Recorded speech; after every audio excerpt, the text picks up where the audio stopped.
मनात विचारशक्ती जागृत करण्याचे 3 गुपित नियम.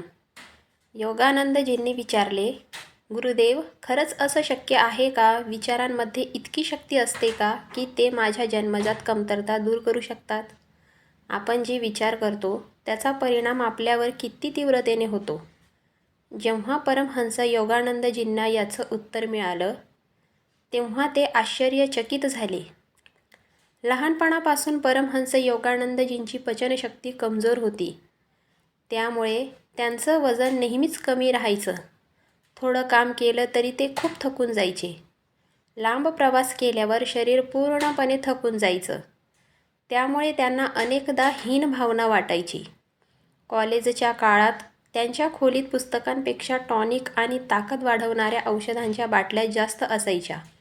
योगानंदजींनी अपचन दूर करण्यासाठी आणि ताकद वाढवण्यासाठी अनेक उपचार केले, पण काहीच फायदा झाला नाही.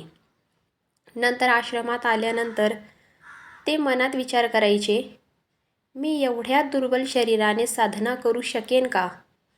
परमहंस योगानंदजी सांगतात, एकदा मी आश्रमाच्या ओसरीवर बसलो होतो. अचानक गुरुजी श्री युक्तेश्वरजींची नजर माझ्यावर स्थिरावली.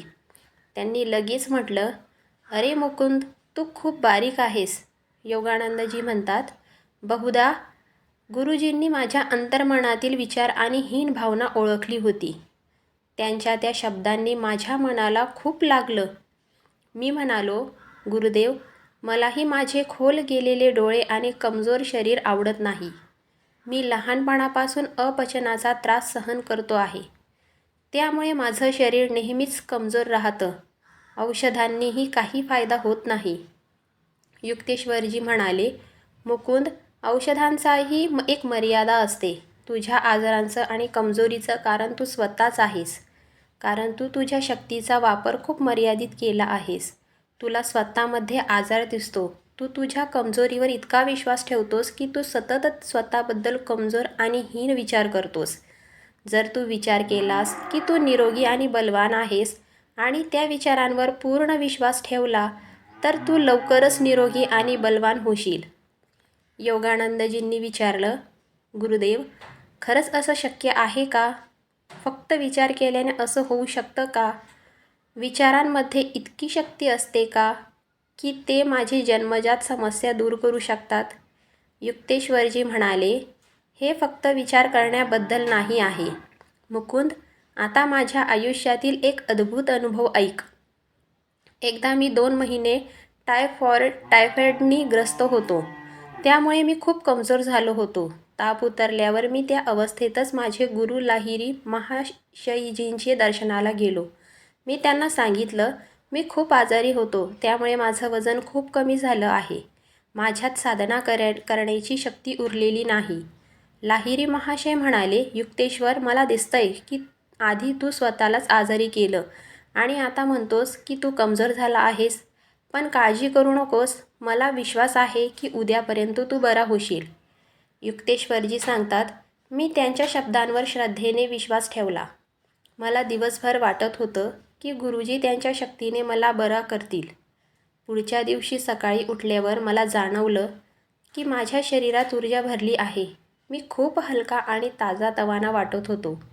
मी लगेच लाहिरी महाशयांकडे धावलो आणि आनंदाने सांगितलं, गुरुदेव, अनेक आठवड्यांनंतर मला पुन्हा ताकद जाणवत आहे. आपण मला बरे केलं. यावेळी लाहिरी महाशय हसून म्हणाले, होय, पण कोण ज्याने उद्या तुझी अवस्था कशी असेल? कदाचित तू पुन्हा कमजोर होशील. युक्तेश्वरजी म्हणतात, हे ऐकून मी घाबरलो. माझ्या मनात सतत हा विचार येत राहिला की मी पुन्हा आजारी होईन. आणि दुसऱ्याच दिवशी विचित्र घडलं. मी इतका आजारी पडलो की नीट चालूही शकत नव्हतो. कसेबसे गुरुजींकडे पोहोचलो आणि म्हणालो, गुरुदेव, मी पुन्हा आजारी पडलो आहे. लाहिरी महाशय म्हणाले, तू पुन्हा स्वतःलाच आजारी केलं आहेस. युक्तेश्वरजी म्हणाले, गुरुदेव, मी स्वतःला कसा आजारी करू शकतो? हे तर तुमचे शब्द खरे ठरत आहेत. लाहिरी महाशय म्हणाले, युक्तेश्वर, तू चूक करतो आहेस. ही तुझीच शक्ती आहे. गेल्या 2 दिवसांच्या अनुभवातून तू समजू शकतोस तुझे विचार आणि तुझा विश्वास यांनीच तुला कधी निरोगी तर कधी कमजोर केलं. युक्तेश्वरजी म्हणाले, जर मी विचार केला की मी निरोगी आहे आणि माझं वजन सामान्य आहे तर ते खरं होईल का? लाहिरी महाशय गंभीरपणे म्हणाले, शरीर हे मनानेच तयार केलेलं आणि टिकवलेलं असतं. शरीर म्हणजे मनाचा विस्तार आहे. शरीर मनातून निर्माण होतं आणि मनाच्या अधीन असतं. मानवी मन हे परमेश्वराच्या सर्वशक्तिमान चेतनेची एक ठिणगी आहे. शक्तिशाली विचारांवर विश्वास ठेवल्यास केवळ शरीरच नाही तर इच्छाशक्ती आणि प्राणशक्तीही वाढवता येते. ते पुढे म्हणाले, मी तुला आत्ताच दाखवू शकतो की ज्या विचारांवर तू पूर्ण विश्वास ठेवतोस ते तुझ्यासमोर प्रत्यक्षात प्रकट होतात. युक्तेश्वरजी म्हणतात, हे ऐकताच मला आतून एक वेगळीच पूर्णता जाणवली. मी आजारी होतो पण त्या क्षणी मला माझी ताकद आणि वजन वाढल्यासारखं वाटलं. त्या संध्याकाळी मी शांतपणे घरी आलो आणि गाढ झोपलो. आजाराची चिंता पूर्णपणे नाहीशी झाली. दुसऱ्या दिवशी आईने मला पाहिलं आणि घाबरून विचारलं, तुझ्या शरीराला सूज का आली आहे? पण मला काहीच झालं नव्हतं. खरं म्हणजे माझं शरीर रातोरात पुन्हा तंदुरुस्त झालं होतं. काही दिवसात माझं वजन 22 किलोने वाढलं. हे ऐकून योगानंदजींनी गुरूंच्या शब्दांवर पूर्ण विश्वास ठेवला. त्यांची अपचनाची समस्या आणि कमजोरी पूर्णपणे नाहीशी झाली. हे त्यांच्या पुस्तक एका योगीची आत्मकथा मध्ये लिहितात. 2 आठवड्यात त्यांनी भरपूर शारीरिक शक्ती मिळवली आणि त्यानंतर त्यांना कधीच अपचनाचा त्रास झाला नाही. ते पुढे म्हणतात, स्वतःवर विश्वास असणं हीच सर्वात मोठी औषध आहे. आता प्रश्न येतो, विचारांची शक्ती कशी वाढवायची? 1.